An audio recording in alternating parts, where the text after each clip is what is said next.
The SB Global Australia Manufacturing PMI climbed to 51.6 in November 2025, up from 49.7 in October, signaling the sector's return to expansion. This marks the highest level since August, driven by renewed growth in both new orders and production.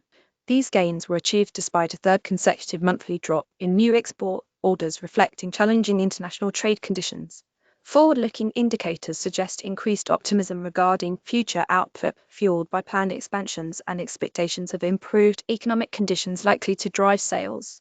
In anticipation, manufacturers boosted their workforce, contributing to a reduction in backlogs for the seventh consecutive month. Purchasing activities also saw an uptick.